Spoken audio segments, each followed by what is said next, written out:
could we be given warning at the beginning of a programme if there's going to be anything about the Beatles, as all Beatle fans can make sure to listen, and have a chance to ring up other fans to make sure they are also listening. Hi everybody, this is John here.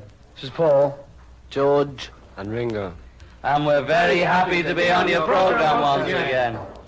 Hi everybody, and welcome to another Beatles News Brief podcast. I'm your host and Beatles news guy, Steve Marinucci, and today we have a delightful show for you. Our subject is the movie Miss O'Dell, based on the book by Chris O'Dell, who worked for the Beatles, and also the Rolling Stones, Bob Dylan, Eric Clapton, and many others. We have a two-part discussion of the film. In part one, I'll talk one-to-one with Chris O'Dell about her time with the Beatles and her career, and she'll reveal the backstory about what's in the book. In part two, Chris and I will be joined by the film director, Simon Weitzman, and we'll go deeper into the film and talk about how the film was developed and was made. You'll also hear stories that weren't in the movie. And finally, I'll have a quick Beatles news roundup. So let's get started. I'm here talking with the great Chris O'Dell. Chris, hello. Hello, Steve. Great. Oh, I like that. It's wonderful to talk to you. The first thing I noticed about the movie is that the movie is kind of a supplement to the book. Even though the titles are the same, there's a lot of stuff that's in the book, for example, that's not in the movie. And Right. There's stuff in the movie that's not in the book. Can you explain that? We never actually meant to use the book as the format. What we did, the book was the book.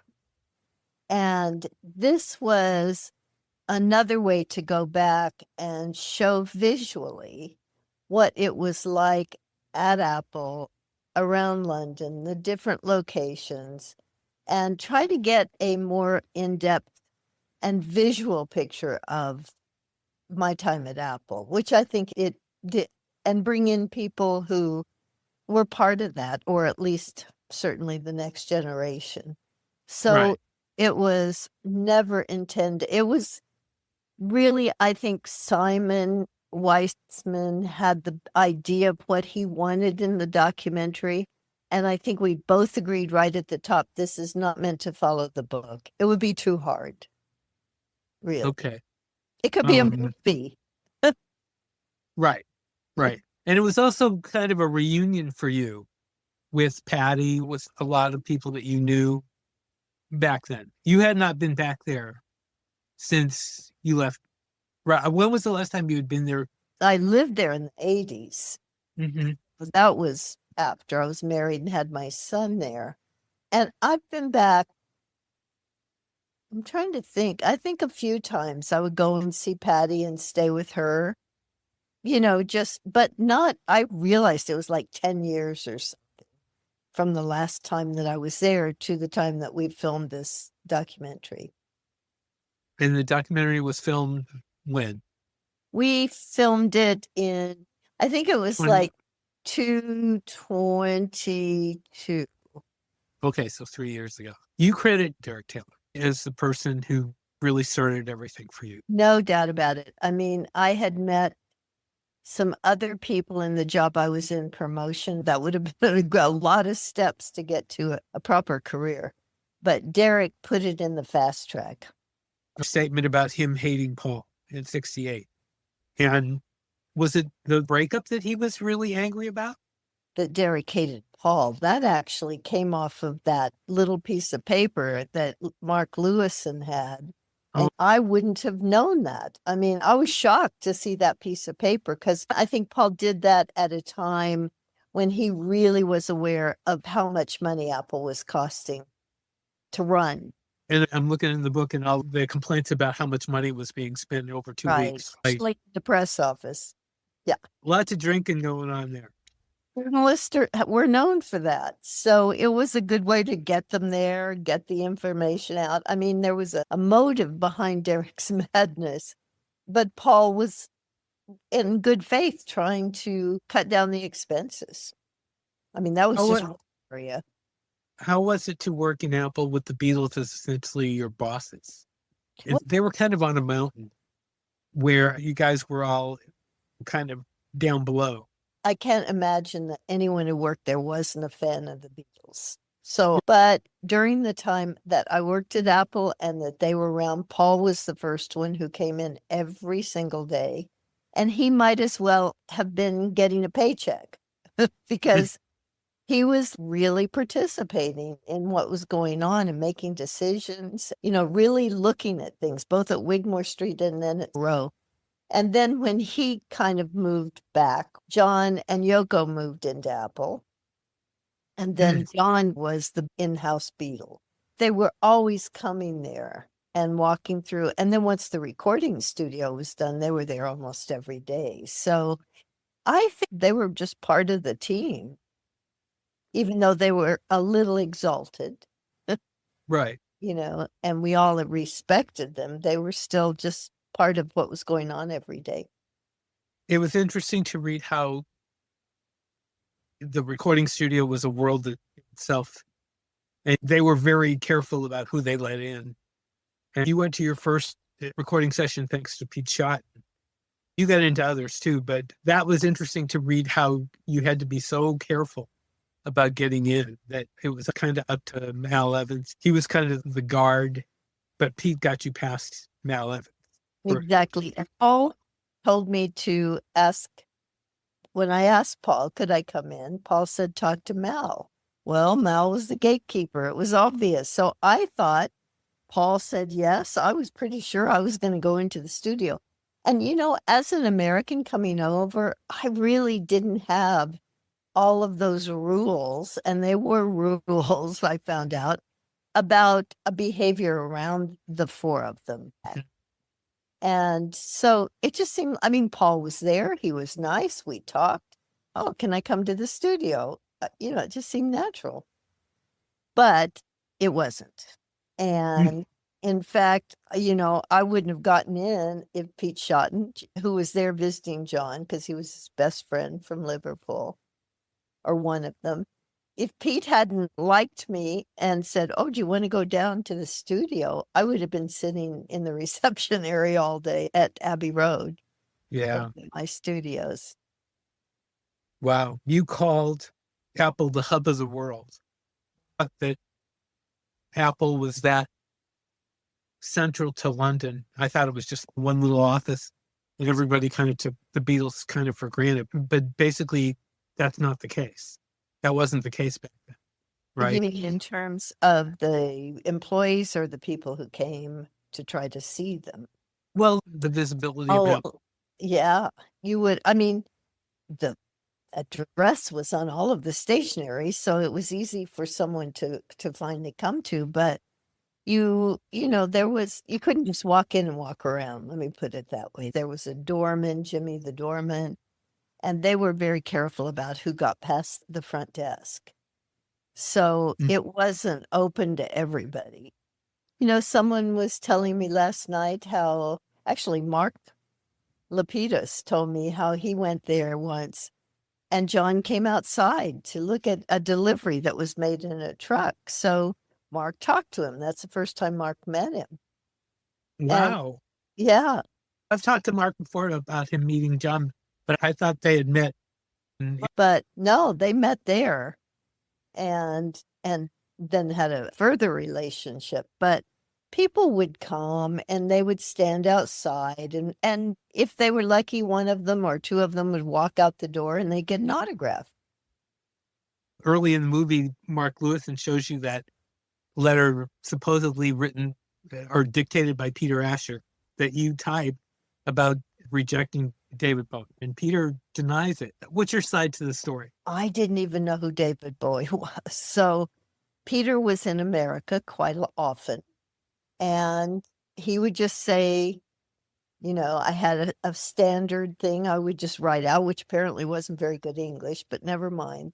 So I wrote letters all the time. So I had no idea that we had rejected David Bowie until Mark Lewison showed me the letter. Wow. Where did Lewison get it, I wonder? Don't know. Mark has a lot of stuff. Right. And I have no idea where he gets them, but he's got a lot. But Peter denies, he said the language wasn't his. Does that make... I'm not remembering the words exactly. Oh, I do actually, because Peter kind of repeated it too many times when we were talking about it in the documentary. Right. I put, it's not something we are looking for right now. And Peter's like, that's just bad English. I wouldn't have said that. And he's right, he wouldn't have. He was a well-educated Englishman. But Right. as an American, I said it because I wrote the letters. I made them up and I signed Peter's name to them. And yeah, You wouldn't have made that up. I wouldn't have been told these were the rejected tapes. You thought Neil Aspinall was the fifth Beatle. The old fifth Beatle question. Why did you think it was Neil? Well, he was there right from the beginning, more or less. And, he was very instrumental in those early days before Mal was happening. They trusted him probably as much as anyone on this planet. And he just always seemed like the one part, the fifth part of the whole thing. Where does Mal then come in? Is Mal he was the sixth Beatle? He's the sixth Beatle, and then Derek has to be the seventh. And where do we go from there? And Mal was hired after they started playing at the Cavern Club, and he was a bouncer, and Brian Epstein hired him. So he came, I don't know how long after Neil, but Neil had been pretty ensconced in the whole group at that point. Okay. You said your first Beatles recording session was Revolution number 9. Actually, it was Revolution number 1. It wasn't number 9 because you said number 9 in the. I know, I was wrong. And then suddenly someone said to me, I think that was Revolution number 1. And it came on the radio within weeks. And I went, of course, that was the hand clapping one. That makes more sense. I stand corrected on that. It was Revolution number 1. I'm amazed I remembered it was Revolution because I was in such shock walking around. Suddenly I'm clapping hands on a Beatle record and I hardly even got into the studio. So, yeah. And you also were on Hey Jude. And then I read that you were also part of George Harrison's Hare Krishna mantra. And I had described Hey Jude as a spiritual experience. But both of those were spiritual experiences, weren't they? Completely. God, I forget about that one. The Hare Krishna one. That's from the book. In talking, I often forget that one. I say, there were 3 songs. Well, no, I say there was 2 songs, one hand clapping and one singing on Hey Jude. Yes, I had gotten quite close with the Krishnas because I was the first person they met at Apple and put them together with Peter. I thought it was I love the idea of Eastern philosophy and religion. So I was very drawn to them. I was amazed. One of them asked me to marry him. And I said, I don't think I'd be a very good Krishna wife. And I wouldn't. So my mother was in town, had come to visit me. And I was trying to find things for her to do. And it just so happened George was recording with the Krishna the mantra that day. Mm-hmm. So I said, well, let's go there. You can see the recording studio. And we got there and there was George and the Krishnas and Paul and Linda were there also. And it's good. I'll remember them from in the book, but wow. They didn't sing, but they may have even left. I don't remember. I just remember that Paul was behind the board. So I'm not really sure what he was doing. But then Shyam Sundar, who was kind of the main guy there, said, would you like to come and sing with us on the recording? And my mom is like, I don't know the words. So he wrote them out for her. And we went to the studio and she sang. Wow. Hi. And so, those 2 songs, Hey Jude and Hare Krishna, were spiritual experiences, weren't they? Yes. Right. What did you feel anything? Did you feel any, because I've always loved the Hare Krishna. Yeah. In fact, I just played it a little while ago after I hadn't listened to it in a long time. And I love hearing that. It's always been a favorite of mine. No, I loved it. And actually, I think I wrote it in the book that I got it why they chanted. That was Mhm. probably the first time that I got it because we did it over and over and over again with each take. And I went, oh, this feels good. I like. And you know what? I'm still in touch with Shamsundar. We've had a lifelong friendship. Is he Yeah. still in London? No, he's American. They were the ones who came over were American. Oh, they were. Okay. They lived at Friar Park. So I think it was 3 families Mhm. that moved into Friar Park, Shamsundar being one of them. And over the years, we lost contact for a bit, but actually, I've seen him a couple times in the past year. You also talk about picking up Harry Nilsson at the airport. Yeah. And this was after the first RCA album. Had he also done the tribute to the Beatles at that point? Or did they know about him? Oh, well, here's the thing. I met Harry, first of all, in LA. Uh-huh. At Derek, he did a private screening of Magical Mystery Tour. And I was with You- Derek. So anyway, I met Harry briefly.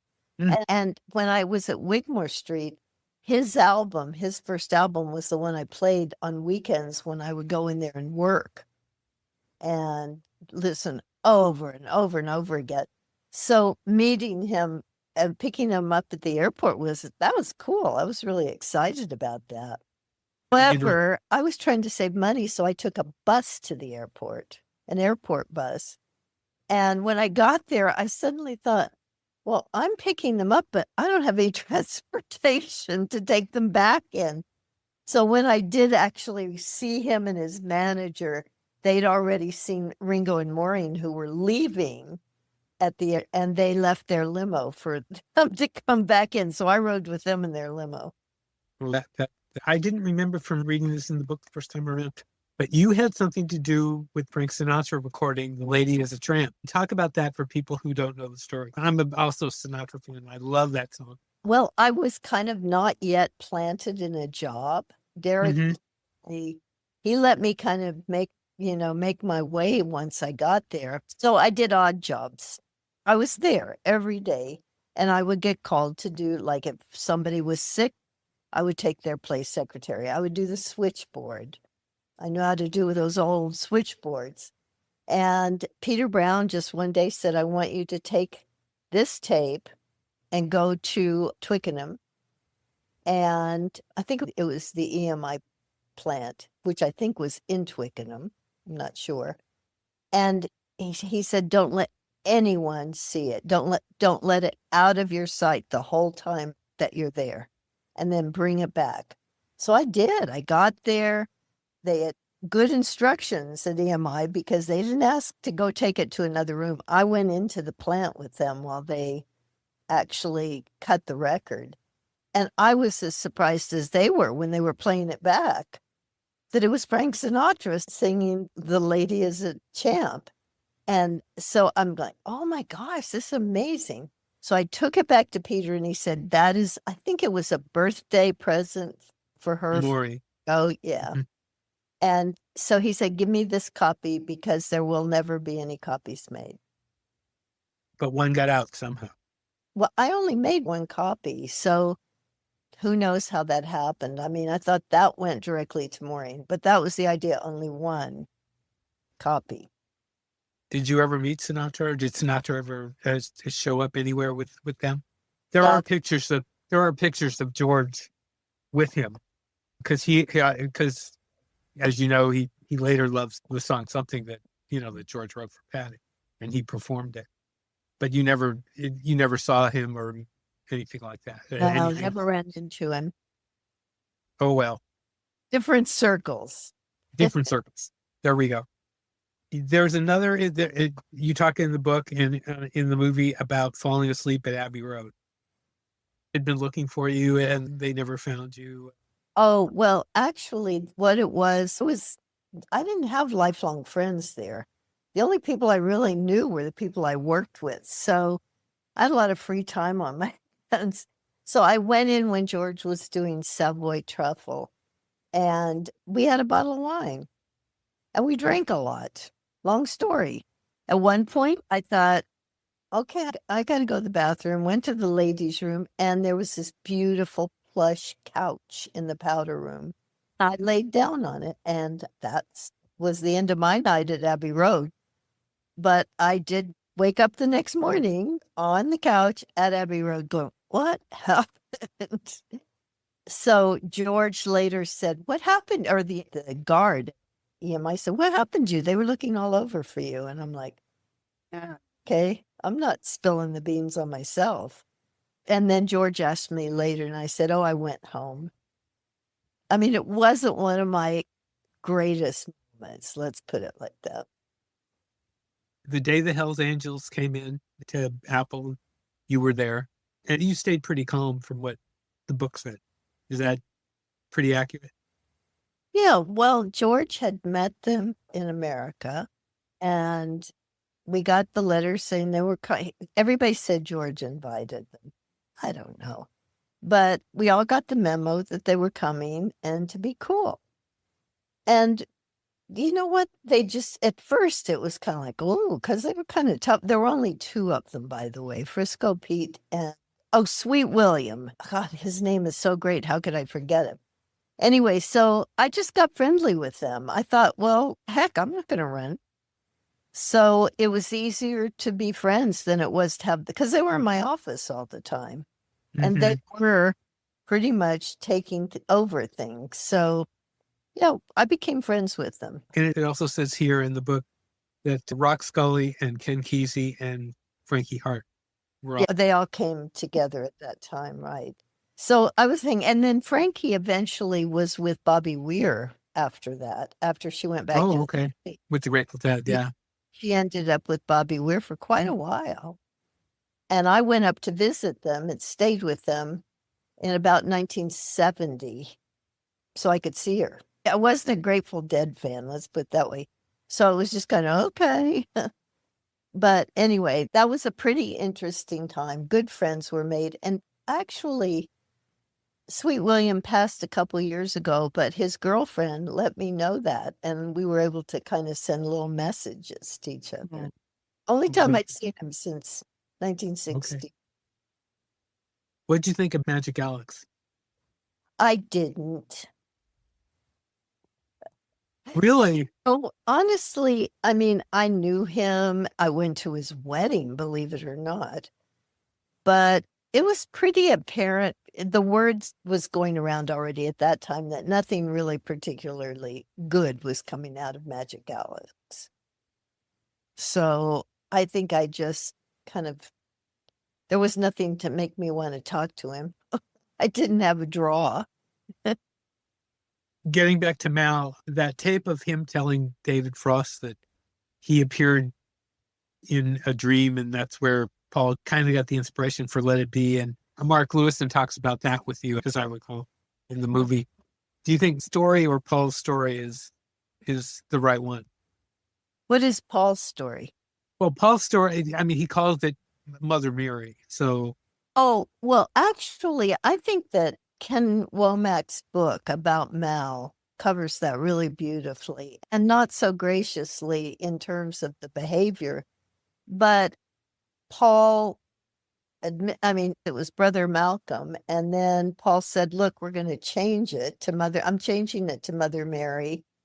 So, but don't worry, you'll still get some of he was supposed to get some royalties from it, according to Mal, and he didn't.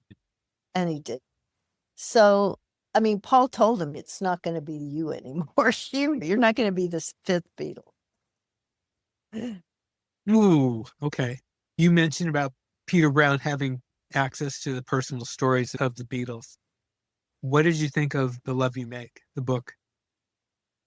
You know, I read it so long ago, and I was so affected by them. I was with Patty, I think, when it came out, and, you know, they weren't pleased with it. So I just kind of thought, oh, well.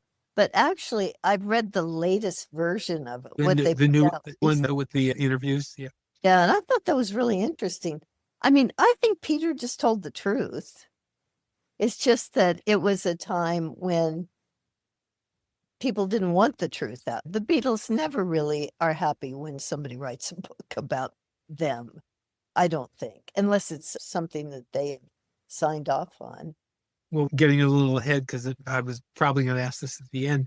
You said that in the movie that your book didn't go over well with some people. Yeah, some Did people it? weren't happy. Are we talking Beatles or are we talking other people? Well, I don't want to really get too much into it because it's No, even I mean, better. I just in think that general. I would say in general, it was people close to them. Actually, I only know this because other people told me. None of the people who might have been upset came to me and said, "Oh, I'm really upset about that," which kind of was disappointing because, I can handle it. And I got the impression that maybe a few of the Stones people were not happy about it. But you know what? It was my story. So, and I realized an interesting thing this morning, that there weren't a lot of women working around, not just the Beatles, but that whole scene at that time. And really, most of us didn't come out of it with these great fortunes that we made working for these people. Very few did actually. And it was just a lot of the ladies have had to do things to continue to earn money, including me. Because I mean, I was a therapist, so I got money there. But in terms of the actual money from rock and roll, we are telling our stories. We're giving the gift to other people. And some of it is because it helps us financially. And I'm not going to lie about it. Getting back to that, when it was the image, though, that you guys emerged with, you talk about it in the movie, you were called groupies. Well, any woman who was around. See, that's unfair. You did a lot of work. You described it in your book. There were relationships, I'm sure, that's kind of natural, but you were there to work. That's what got you in there in the first place, correct? Yeah. And I, over the years, just through my friendships, was able to put things together. Like Leon Russell was dying to do Beware of Darkness when he first heard it at George's house, but he wouldn't ask him. So I asked George if he could record it. And I brought Billy Preston to Apple, when he first came back over to the state, right before he went to sing with them. So there were little things. You can't help it. If you're involved in all these people, you're going to make connections. It's just going to happen. So I think that's pretty valuable. Yeah. That version of Beware of Darkness that Leon does in Bangladesh gives me chills. I mean, that is so good. It really is. Another thing in the movie that was interesting was you said Patty was not on the rooftop. No, And she talks about the reasoning that she thought George was, didn't want her up there. I mean, that was really interesting. well, George didn't want to be there.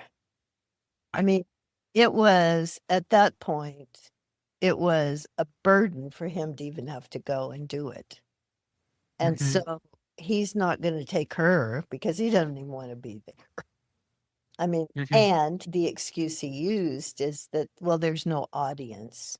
And I said, it's true. There were 4 of us who actually had seats on the roof. Me, Ken Mansfield, who worked for Capitol Records, Right. Maureen, and Yoko. And that was it. When it first started, we were the audience until everybody started crawling out of windows. Peter Asher says he wasn't in the office that day. Peter was in LA during that period of time. And Peter clarifies in the documentary that Kevin Harrington was mistakenly identified as Peter. And a lot of people who watched it said, "Oh, but you were there. I saw the red hair." Well, Kevin Harrington had really red hair too. And Kevin was there. He was on the roof. Peter, not in town. I went up to see Peter a couple weeks ago in Phoenix. Also was there not that many months ago. For some reason, I've suddenly seen Peter's show twice in a row. Really fun and interesting. I've seen it several times. We just saw it a couple of weeks ago here locally. It was great to see him again. It's a wonderful show. Definitely fun. Another interesting story. You heard Joe Cocker record She Came In Through the Bathroom Window, and then you brought Paul in to hear it. I mean, just to see Paul's face Yeah. No, they were both at the same studio at Olympic. They were at Olympics. Olympic. Paul was down the hall in one of the studios and Joe was in the other. And I was actually really good friends with Denny Cordell and Glenn Johns, who were producing and engineering it. And so I would just pop over there. I spent a lot of time in studios at night. And he was recording. She came in through the bathroom window and I was listening and I mean, we all know what that is. That's Joe. It's amazing. Oh, it is. I bet Paul would like to hear this. Good to be there. And he happened to be down there working. And I just said, do you want to hear this? Joe Cocker's actually just recording. Did he know who Joe Cocker was? Oh, yeah, of course. And so he knew nothing about the song. I don't know if he knew Joe was doing the song, to be honest with you. Mm-hmm. I really don't. But it was nice for Joe, too, to have Paul come in and oh, yeah, that's good. Raise that. Wow. Yeah. That's a wonderful story. You had a history with Leon Russell, which, if you read the book, people can find out about. But your initial meeting with him was interesting because you were talking about him and you didn't know it was him. Well, I had been told, I saw the cover of Delaney and Bonnie's album back. Mm-hmm. And Frankie Hart was with me, and there was this picture of Leon with the long kind of silver salt and pepper hair and beard, Mm-hmm. these piercing eyes. And I said, who is that? And Frankie said, oh, that's Leon Russell. He's living with Rita Coolidge. And I said, how could anyone live with him? He scared me. I have to admit, just that photograph scared me. So Denny Cordell brought him up quite a while after that. And the salt and pepper hair, these piercing eyes. Leon was not all warm and fuzzy.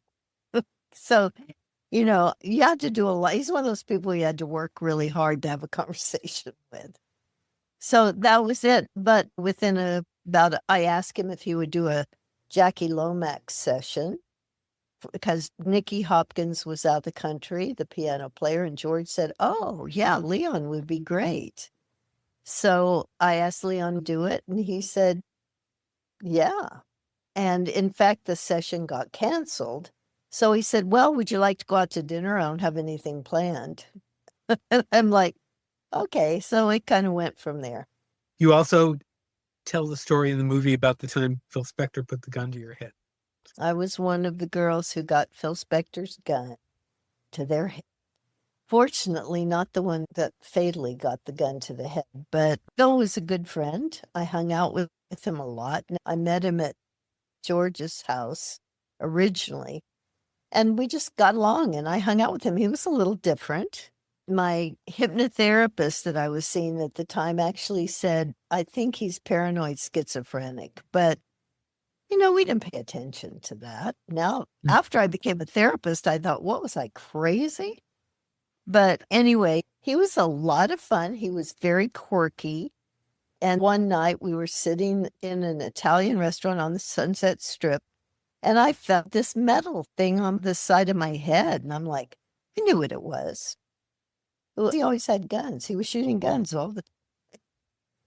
So back then, I don't think we took that seriously enough, that people had mental health issues and actually were kind of dangerous. But because they were music people, we just didn't think about that. We just thought they were kind of interesting and eccentric and things like that. And I named Jim Gordon as another example of that. Right. But, I think actually during that era, it extended beyond music people. I think the whole hippie thing kind of was a little loose in that respect.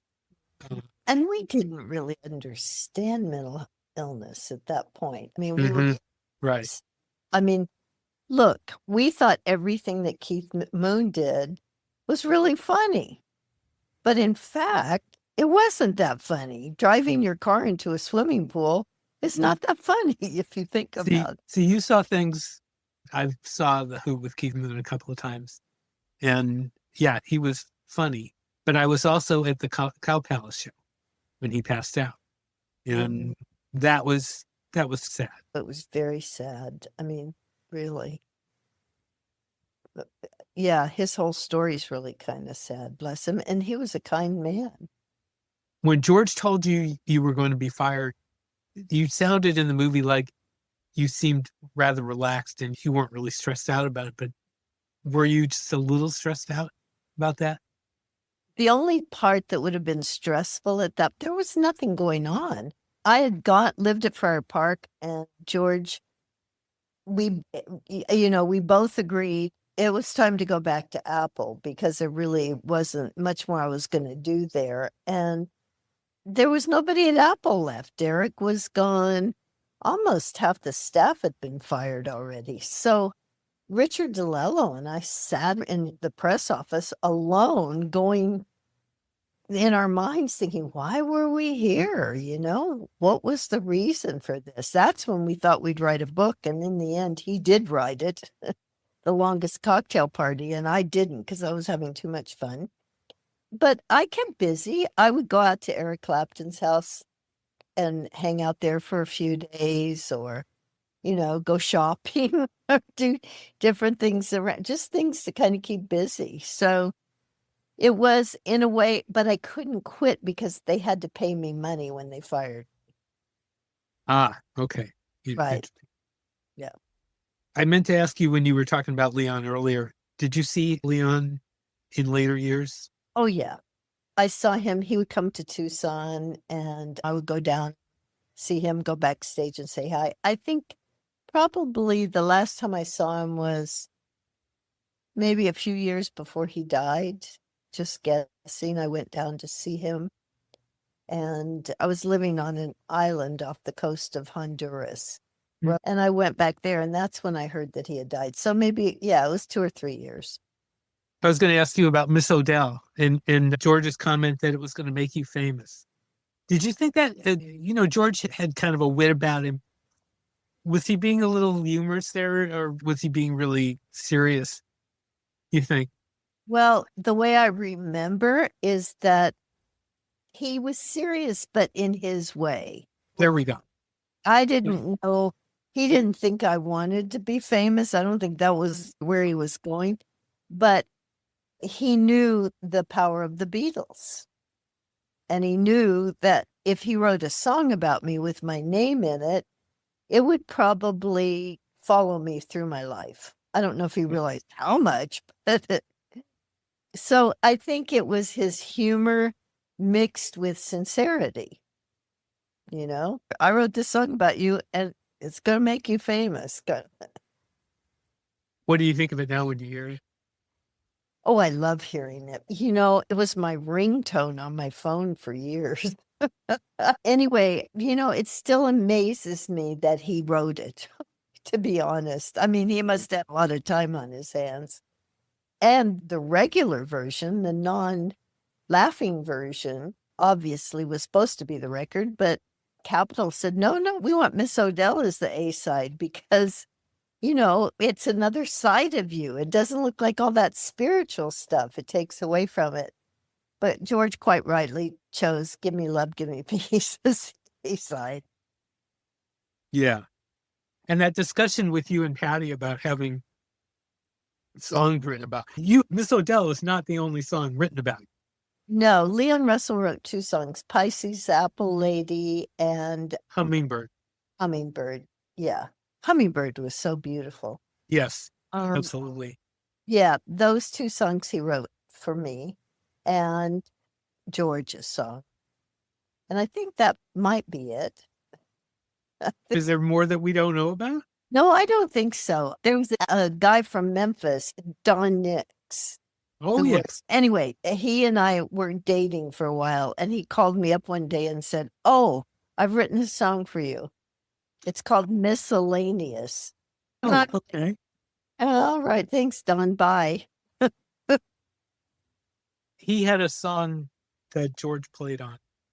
I can't remember the title of it. And he was also involved with Joe Cocker. Well, that whole Shelter were pretty mashed. And Don was part of that because of his relationship with Leon. So that would make sense, yeah. Okay. You talk about all the firings and resignations by Alan Klein. I mean, how did that whole Alan Klein thing? Well, let me see. John kind of brought him to the attention of everybody. And I think it really was whether it was going to be Paul's father-in-law, Lee Eastman, Right. or bring in someone who wasn't related to anyone. And I think that John felt that would be the better way to go. And Paul and Ringo, or George and Ringo, went along with that. And I can see that. Lee Eastman may have been great for them. Who knows? But it was hard to think that someone's father-in-law was going to be in charge of everything. I get that. So, yeah, that was kind of how it all happened. So you're still keeping up your friendship with Patty? We spoke just a couple days ago. Okay. Let me throw out a couple of names. Billy Preston. Well, the last time I saw Billy was in LA, and he was not well, but I didn't know he was as sick as he was. And what I learned later is he was in Phoenix when he died. If I had known that, I'd gone up there. But I love Billy. And Yes. so over the years, I would see him every so often. We weren't in constant contact, but yeah. Do you miss those crazy days? Sometimes, but here's the thing. I think, see, I've been living out of that. I became a therapist, addiction and mental health counselor after that, as I was raising my son back here in Tucson. And I think that was a hard time. I really did miss it because I had cut myself off somewhat from everyone. If I had stayed in London, a lot of those relationships would have kept on. But being in Tucson, Arizona, it didn't exactly encourage that. People didn't come through all the time. So I began to lose a lot of those friendships, and not lose them, but they weren't there, and I missed them. Now I look back and I just have memories. I don't want to go back. I have no desire to ever have to relive through that. Let me ask you to give a one-sentence summary of each of the Beatles. Let's start with Paul. Paul was, and I do believe still is, a very personable guy who really is, he's carrying the legacy of the Beatles. And he always has. That's always been important to him. When was the last time you saw him? Actually, the opening night of Love in Vegas. Oh, okay. Well, George, I could write a book about. Are you going to? No, probably not. George was the least involved in the fame. He didn't like it. I think that was a hard one for him, but he could be really kind. He could also really put his hand up and stop you from getting too close. But I just felt the closest to him right from the beginning. Okay. Ringo, fun, always good for a joke. You know, and amazing to me that he's still doing what he's doing. It's just mind-boggling. Have you seen him recently? Not for quite a... Oh, actually, I went to a show when he played here in Tucson. What did you think of the fact that at his age, he's still doing the jumping jacks at the Well, end? you know what? He did that, and then the next show he did, he fell. And I'm like, dude, don't do that anymore. But I see him still doing it, so good for him. I know that he takes very good care of himself. Yeah, I've heard him say that too. And then John. John was always more difficult to get to know, but during the lost weekend, as they call it, when he was with Mabe, was around him a lot more. I mean, at Apple, he was fine and we interacted and everything, but that period of time, we were all living in the house in Santa Monica, so I saw him every day. And he was just a really nice man. I mean, he had the Liverpool way. They all had the Liverpool way of cutting you right down if they wanted to. But underneath it was, and John came across that way almost more than anyone, but he was actually a really nice, considerate person, I found. Patty? Patty, well, she was the person that I really got to know the best, first of all. I mean, can you believe George took me home one night after a recording session and, hi, Patty, here's Chris. So we got to know each other fairly quickly. I mean, she's like, if you believe in karma, she and I've had some amazing karma together. Yoko? Yoko, not particularly warm and fuzzy. For me, was not easy to get to know. And I never really had any reason to get to know her very well. I mean, I respect her artistic side and I understand how closely they were drawn by that. But as a person, not really. I mean, also I was around at the time when everybody blamed her for breaking up the Beatles, but she was a small part of it. Linda? Linda, we were really good friends when she first came because she loved Tucson and I was from Tucson. So we connected the first night that we met. And over the years, I didn't see as much of her, but she was a strong woman. I respect the strength that she had. And Maureen. There's very little talk about Maureen. Maureen was one of my best friends. And I mean, she and Patty were both in that category. I absolutely adored her. I was thinking about her today, and she died so young, Yes, it is. But oh my God, that girl she was such a Liverpool chick. She was quick with words. She would fight for the little people. She was really cool. I loved Maureen. I miss her to this day. Okay, I'm going to ask some standard things that I ask people. As far as Beatle albums, mono or stereo? Stereo. The UK or US albums? US. And favorite Beatles or solo Beatles song? Well, I have to say my favorite was Miss Hotel. I guess that's kind of a dumb question, but No. Across the Universe, believe it or not, is one of the songs that really hit me hard when I first heard it. I loved it. okay. Chris, this has been wonderful. You are great to talk to. We're working on another documentary. Oh, you are? Well, you might find this interesting.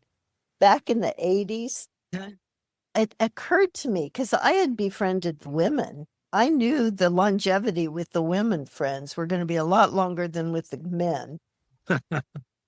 So I called Patty and said, I want to write a book about the women, the wives behind the men. And she said, well, I'll take the photos. So we interviewed 11 women, actually 12, but Chrissy Woods she didn't want to continue with it. And we did that in the 80s. The first one was probably with Shirley Watts or someone early 80s. And Linda McCartney was the last one in 87. Are these Beatle women or Apple women? They're just like there's Steve Winwood's first wife, there's Bee Gees' wife, there's Shirley Watts, Astrid Wyman, Carolyn Waters, Roger Waters' wife. This was really wanting to know what it was like to live in the shadows of these men who were constantly being sought after. So I carried these cassette tapes. That's all I had, no video. Carried these cassette tapes around with me for God knows how long. Well, actually, up until now. And finally, Simon and Ken Womack and another person got really interested in it. So we're working on doing that, the whole women thing, and maybe adding a few women even. Have you got a projected date for this? We're just planning. I think that right now we're in the middle of getting a sizzle reel and a deck to go out to try to get the money to do it, to sell it. So it could take, this one took 3 years with Simon. So God knows how long this one will take. But I'd like to see women's stories out there. And Maureen, great interview with Maureen. That's big because I'd never seen one, sir. I'm excited to do it. I'm really excited to get the women's recognition, even though it's some years later. I think it's going to be. I'm really noticing that, Steve, that there's a lot of nostalgia now. Yes. And probably during these times, it's even nicer to have all that nostalgia. Well, I really appreciate your taking the time with me. Take care. Okay, bye-bye. Bye-bye. And now to part two of our discussion. We'll talk about the making of Miss Odell with Chris and the film's director, Simon Weitzman. We'll talk about how the film was developed and how it was made.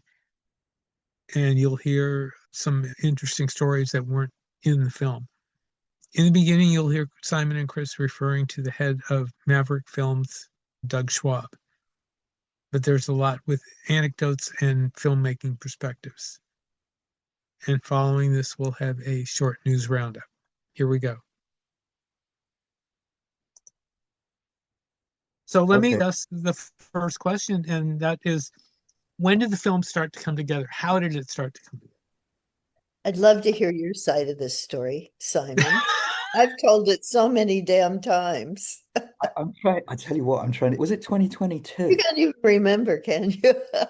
Actually, it was 2022 Wasn't it? Yeah. and you in New Jersey. New Jersey, and I had because I'd been working with Doug, who is the funder and the distributor for this film, together? for a year or so, and he had sort of come to me and said that he'd read Chris's book and that he really loved the book, and so I got a copy of the book and I loved the book, and he said, I really want to do a film about Chris. I wonder if she's done anything because we didn't know whether, it's possible that people are already in production with things. So we happened to all be in the same place at the same time, didn't we? In New Jersey at the Fest for Beatles fans in 2022.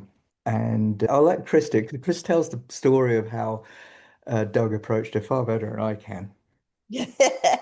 I had just been on stage. Doug later told me that the reason he came to talk to me was because they asked me, is it true that it was all about sex, drugs, and rock and roll? And I went, yeah. And he liked that, the way that came out. So he came and gave me his card and said, I'd love to talk to you. Why don't you give me a call? And I thought, Maverick Productions sounds like a film company.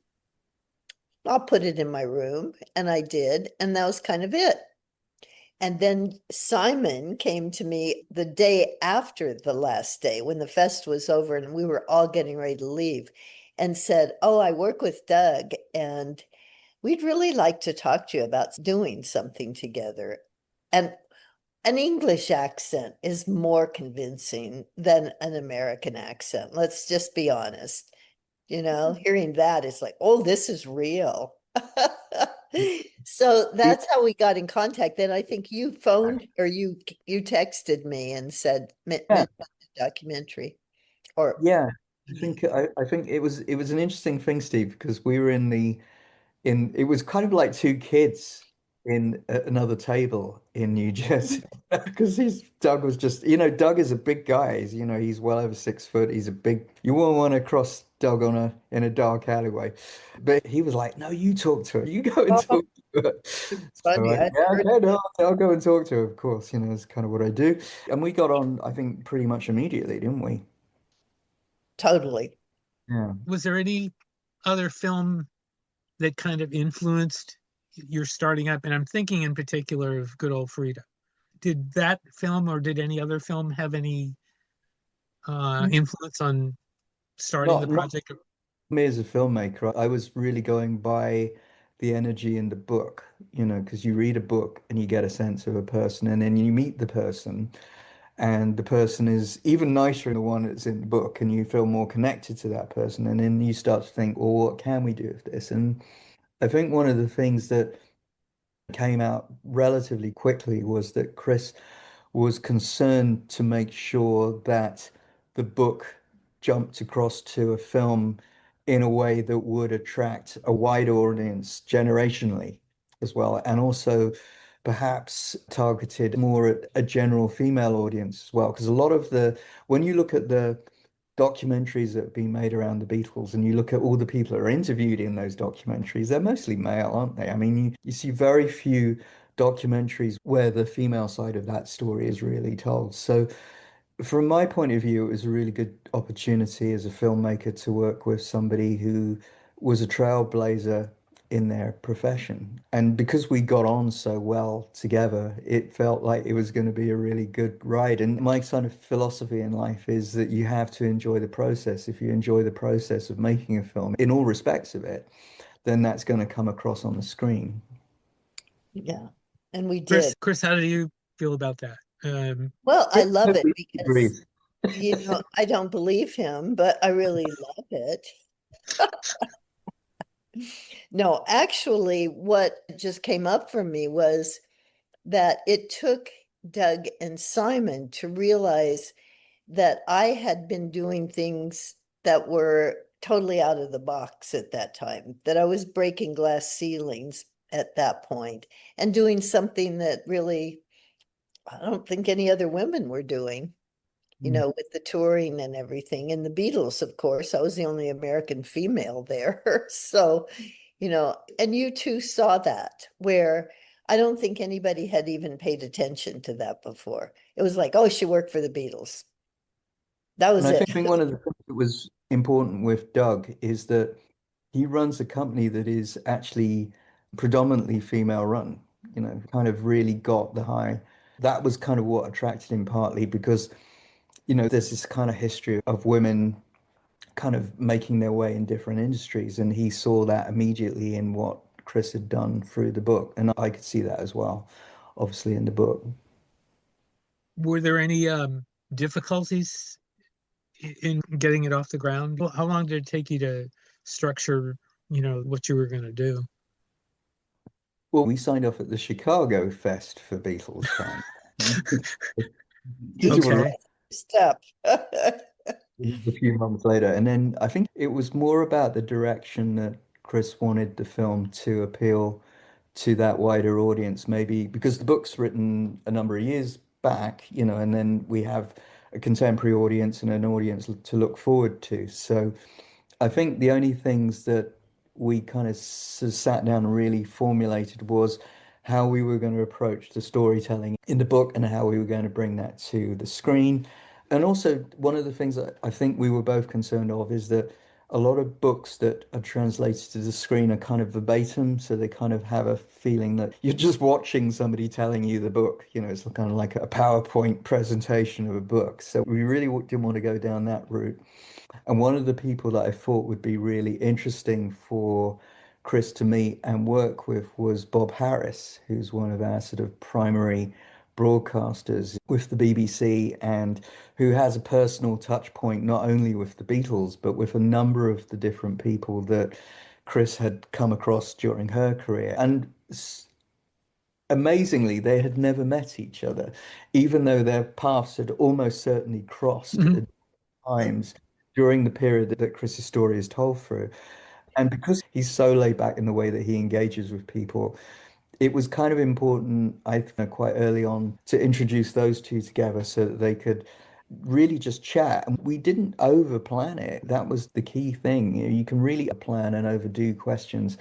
And then you get this very staccated sort of film that comes out the other end. You ask a question, somebody answers the question. So we tried to make this as conversational as we could.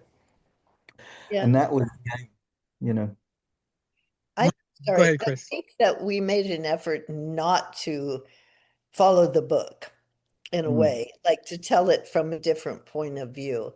And I think what it was is you had certain people that you knew could be part of it, like Bob Harris, like Debbie Wellham. I think that you had some people kind of lined up who we should talk to. And we did actually film it around the anniversary of the rooftop. Hmm. Um, but it felt very generic. It just kind of happened, the whole thing just kind of well, I felt that way, just kind of came together. So it was designed to kind of be, we set the filming out. It was over like 10 days or something, or 11 days or something we All did. right. Mm-hmm. And although it was quite intensive, we enjoyed the process, and that's exactly what I said earlier on. It is about kind of going in and looking forward to the next thing you're doing rather than dreading it. So, and we went to some really interesting places, didn't we, as well? So, Oh, Uh, totally. yeah. one of the things that I noticed, and I mentioned this to Chris when I talked to her, is that you're right about the film not following the book. And one of the things that the film does is that it focuses basically on the Beatles. Why did you go that way, Simon? I think well, as a filmmaker, you want a touch point that everyone knows to Mhm. start. And of course, it is very close to this, it would have been a different type of film to tell the story if Chris had been working the other way around, worked her way with, the Rolling Stones and Dylan and whoever, and then found herself the Beatles the other way around. That would have been a different way of telling it. But because it kind of happened almost chronologically in that favor, and a lot of the sort of really early stories about how Chris found her way in the industry and found her way, particularly coming to a new country as well. Remember, she's coming from America to the UK and everything's different. And she has to settle in extremely quickly with the famous people on the planet and their entourage and fit in. And she does it kind of seamlessly, very, very quickly. So I think kind of the whole idea of the film starting where you kind of set something up and then you parachute her into the whole Beatles thing seemed like the natural way to do it and the most intelligent way. Right. Chris and Simon, how did you pick who appeared in the film with you? A couple were really obvious. Patty is obvious. Peter Asher is obvious. Fine. Those were my two picks. Those were your two picks. Oh, and Leslie. I think Cavendish. How did you come up with everybody else? I mean, the policeman. Ray Dag kind of comes up in quite a few things, but obviously there are a couple of ways that he tells the story. And I contacted Ray pretty early in this project and told him about the situation, told him about Chris and everything, and he was very amenable to it. So it was, I think, again, these things are, I'd love to say, you spend months planning out how you do these things. But the reality of it is you kind of look at the situation and you look at the people around that you feel are going to be able to bring those stories out or confirm those stories or were there at the time, like Ray, like Peter, Patty, and you work around that side of it. And then, we had a few, we had Mark Lewison, who has done an awful lot of work in the Beatles history area. Of course, his take on it is slightly, he has a different way of looking at it, which is a much more sort of academic way. Although I have to say in the film that, he's extremely charming in the film in the way that he engages with Chris. And that was really fun, wasn't it? He was just very laid back. And again, it was just kind of a very easy kind of interview, that one. And what was really nice about the whole process, Steve, is that everyone kind of bounced off each other really easily. And that was to do with Chris. Chris puts people at their ease very quickly. And, she's been there and done it and worn the t-shirt. And so everything's kind of very mellow. And she has this very mellow, kind of calm way about her, which everyone kind of falls into. Even if you come in off the back of quite a stressful time on things and then spend time with Chris, your whole anxiety level comes down. Go ahead, Chris. I'll let Oh, you. it comes down, but mine goes up. Yes, that's the opposite. Okay. Yeah. Had Ray's story been told in such detail before? I don't think so, not in the detail he went into. And one of the things that was quite important about that interview, particularly with him, is that he was quite keen. He gets called to do a lot of things and he's getting on a little bit. So he was much more comfortable to sit in his own home and tell the story in his own home. So that was Mhm. kind of a cross-country adventure for me because my sat nav didn't work and I had to ask about 10 people where he lived. But I eventually got there. And Where was he? oh, he's somewhere in the middle of the country here. You're talking to somebody whose geography is so bad I couldn't find my geography class at school. Yeah. So he's somewhere in the middle of the country, in the country, so you drive into the middle of fields almost, and there he is, not in a field, but he's in a house near a field. And so we sat and we spoke, and he's just one of these people that once he gets into the subject, he starts going. And the interview's lovely because he just, I didn't need to do that much. He just kind of, you wound him up and off he went. And he even got into a little policeman role there with the way he was talking, which I thought was kind of interesting. I mean, how long has it been since he's been a policeman, and he's still, he actually went into that frame of mind there in some of what he said to you. I think the other thing, to be honest, Steve, is that he was so young at the time. That's the whole point. He was Hmm. kind of freshling in it, and he was the person that they kind of threw in. I think they threw him in, to be honest, because they felt he was so young that the people he was going to try and stop playing on the roof would kind of accept him because he was a much younger person like them, and that he was kind of age appropriate to the situation. And he did relatively well. He obviously got on pretty well with Mal. He liked a lot, so it's in that he made quite a big impression, which for somebody he meets for a couple of minutes is saying something. And one of the things I really like about him is that when the film came out, the Let It Be film came out, he was actually stationed because it was the cinema, the movie theater where it was opened was on his patch. So on the premiere nights that people were going in to watch the film and coming out, there's the copper on the roof right there in front. He's the guy outside the door when they're coming out of the film, which I just thought was Wow. really cute. Yeah, that is really cool. Who was the most fun to work with as far as the people you interviewed? Who was the best? Who are you asking? Actually, Simon, Either I'd like to hear what you either say. one. Go ahead, Chris. Go ahead, Chris, if you want to respond. I think Simon would. Okay. Well, I suppose from a technical point of view, because he's so really, really good at doing it, and somebody I really love the way he works, is Bob. I thought Bob was amazing. But I think probably the most connected I mean, Tony Hanley was fun. He was great to be around. But I think Natalie Scarf, Debbie's daughter, was very special. Hmm. There was a real connection between the two of them.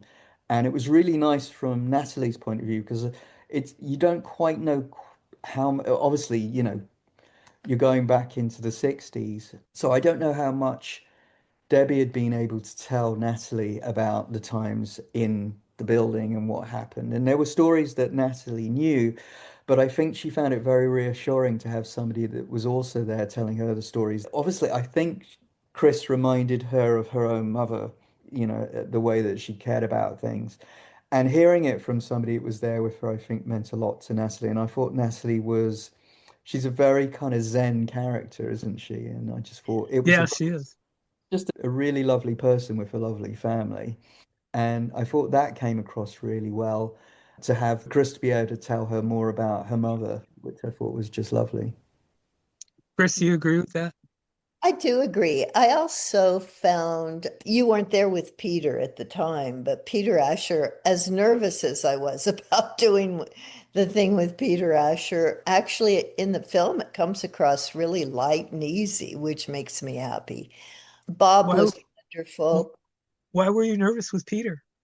Well, I was doing a bit for his documentary too. So Ah, I had to do a bit for his, then he was going to do a bit for mine.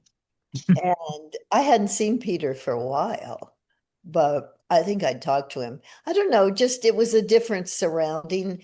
I mean, Simon was my comfort and he wasn't able to be there. So that made a difference, a huge difference, because I'm just used to Simon being there. I think we were very lucky though, weren't we? Because the crew that actually handled that, we had quite a long chat with them before and the vibe of what we wanted to achieve. And I think they really delivered on that. They were very good. They were really, Mhm. yeah. In fact, I am in Peter's doc, I heard the other day. Oh, good. Oh, Okay, that good. When's that coming out, Chris? Think there Jeff Allen Ross, who's Peter's musical director, is working on the music now for it. So they're getting close. And they're thinking September, oh Okay. good. maybe. Okay. But it's like we know it's you say September and it could be next September. Simon, could you see a sequel to the film to discuss more of what was in the book and not really touched in the film? Like Dylan, like the Stones. I mean, basically, you barely touched on those guys, on Linda, on Crosby, Stills and Nash, on Eric. I mean, there was a whole bunch of stuff there that, listening to what Chris had to say, I would have loved to have heard a lot more. I realize that, there's a length situation with the film. I mean, that film is about 2 hours as it is now. Could Yeah. you do another film? And We'll ask Doug. Well, that's Doug. He's um, a Beatle fan. He's a big Beatle fan. There is certainly, obviously, with Chris's story, as you said, Steve, there's a lot more to discover in it. Of course, there is, absolutely. I think it's something that we've been so engrossed in trying to make sure that this goes out and gets seen. And hopefully down the line, it could be something that we would look at and that there are other stories that are being told. But I think one of the things that Chris and I are keen to do is take what she has done in her life and go in all sorts of directions if we can. Chris, you feel the same way? Oh, yeah. I mean, I think there are other things to explore.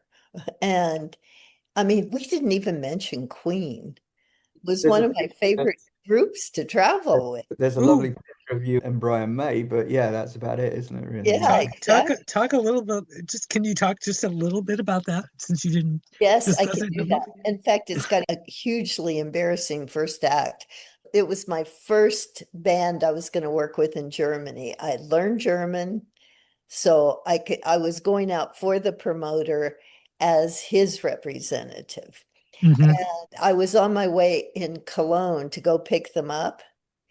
And I was with limousines. We had a couple limousines that were all going in a kind of row, and we hit a traffic jam.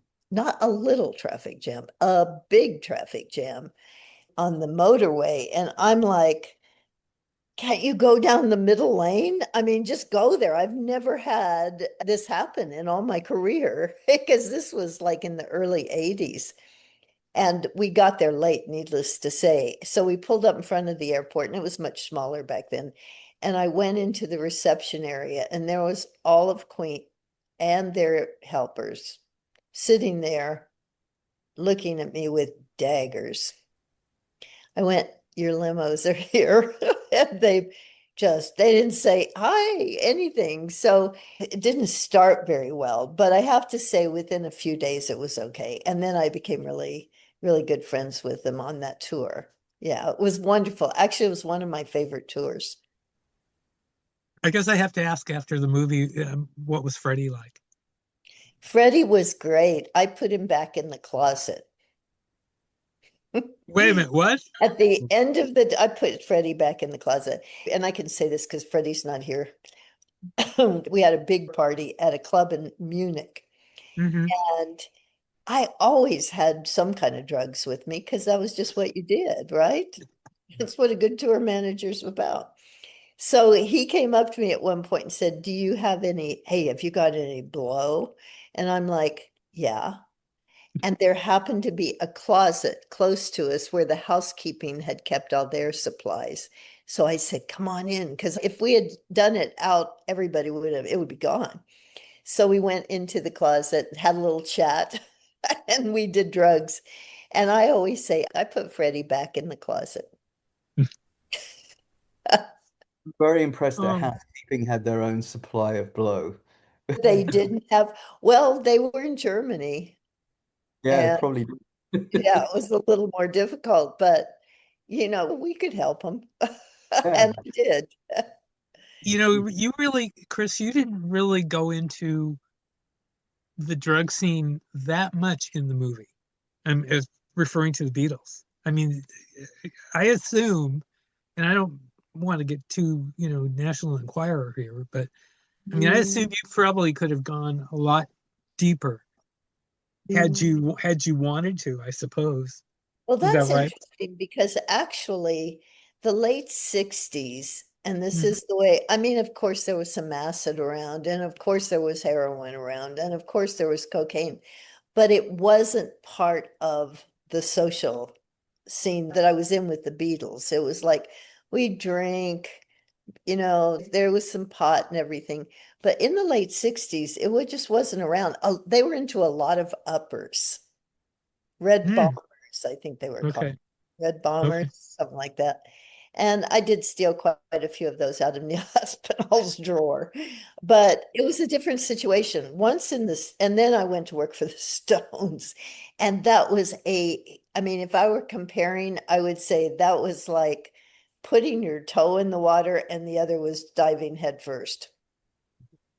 It was just a vast difference. And then that one got me. Yeah, I kind of got that. Like I did too many drugs on the Stones tour. And actually, to be honest, I did a lot of drugs. But I'm amazed that I still was able to work.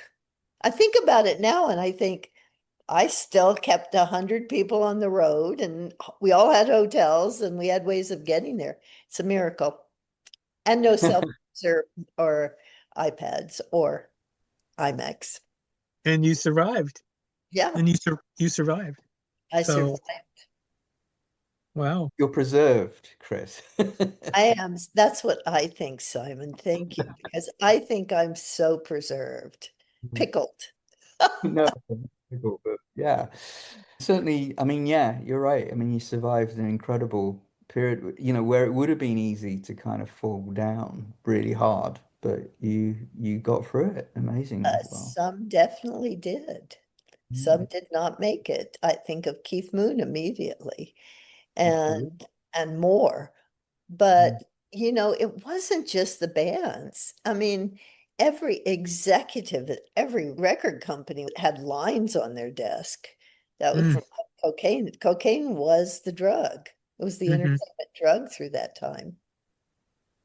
One thing I just wanted to add to what we've been talking about, which was really quite interesting in the process of making this film, is that I had been working with an editor called Alex Daniel on, because my sort of non-Beatles side is more kind of in the era of Star Wars. So he and I had been working on a Star Wars sort of series together, Mm, and he does a lot of trailer work and all sorts of things. And this was the first major feature length film that he had actually edited on, and he kind of got his entire education of the Beatles and the Stones and Dylan and all of these people through doing the film, which I thought was really Because he's interesting. like what? At He's 12, isn't he?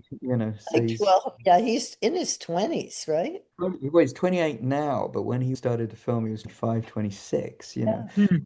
So, and he comes from that generation that loved the Beatles when they hear them on the radio, but just doesn't really know much about the history, doesn't know what order the songs came out in and all of these kind of things. So he kind of genned up very, very quickly on it. It was really interesting to work with somebody that parachuted into something where I said to Alex, do you think you can handle this? Because you're great with X-Wing fighters and TIE fighters. Do you think you can deal with 60s and 70s kind It's of so funny. musicians and drugs? And he did really, really well. I mean, I think what's really nice about working with a younger editor is that they have a sort of very contemporary take on the way that things look. And so we spent a lot of time making sure, as with Chris's desire at the beginning of the film to make it feel like it would appeal to a much greater cross section of people, a more generational audience. It was really nice to have somebody younger kind of working at that side of it. And then we had Tom McConnell, who did quite a lot of the music, again, who's like, 30 now or something, and he's a Lipper graduate and doing his master's now. So it's really nice to include some of the younger generation people in it. And then we've had people like Skylar working to help, in certain areas of post with the post film side of it. So all of these guys are much, much, younger, and they're the future generations of people coming through. So it's been really nice to involve them in the process of the production as well.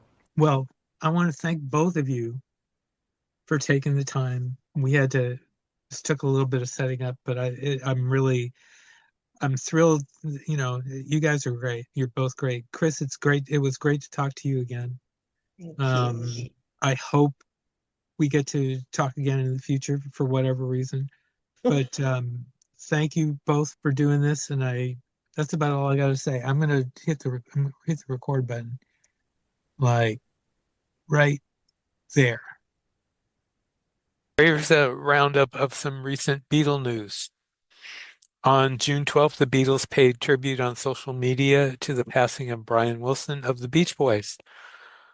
Paul McCartney posted, quote, Brian had that mysterious sense of musical genius that made his songs so achingly special.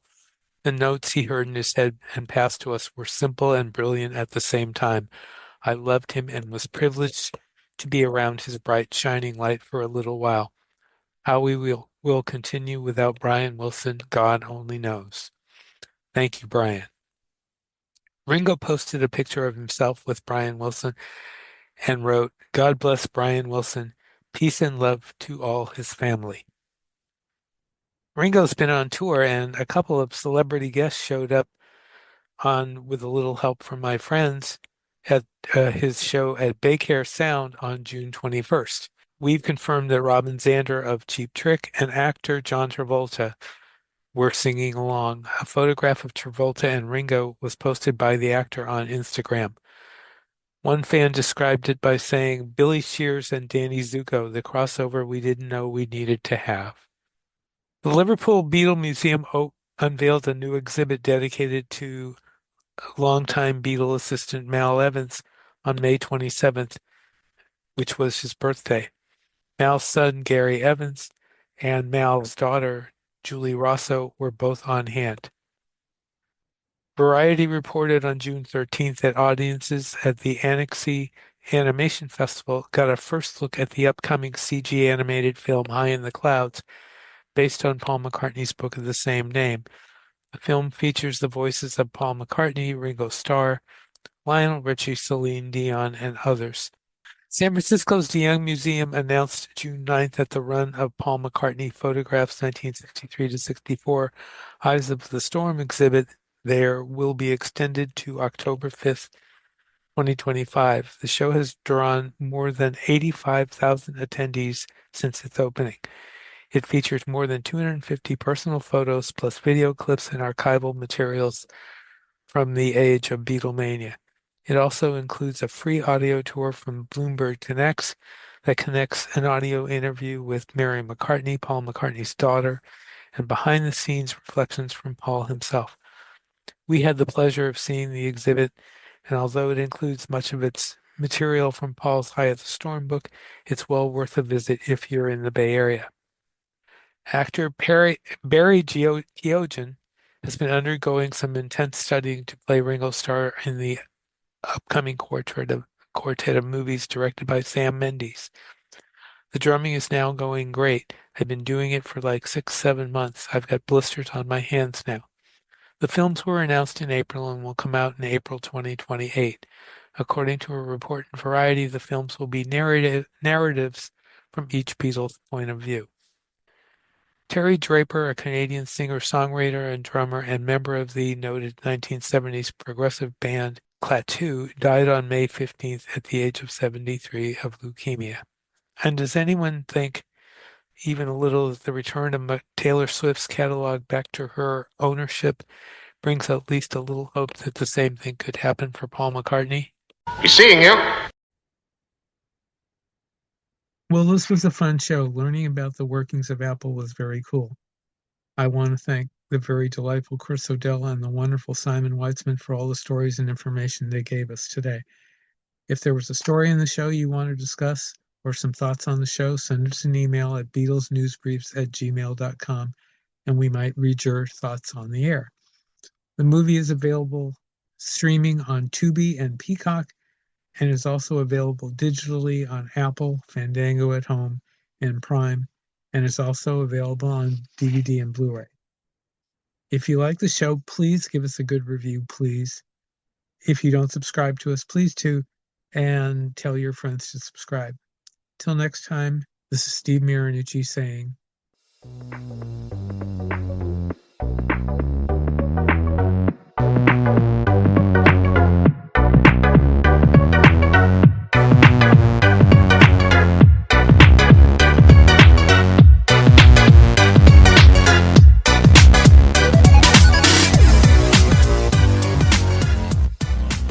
Keep that one.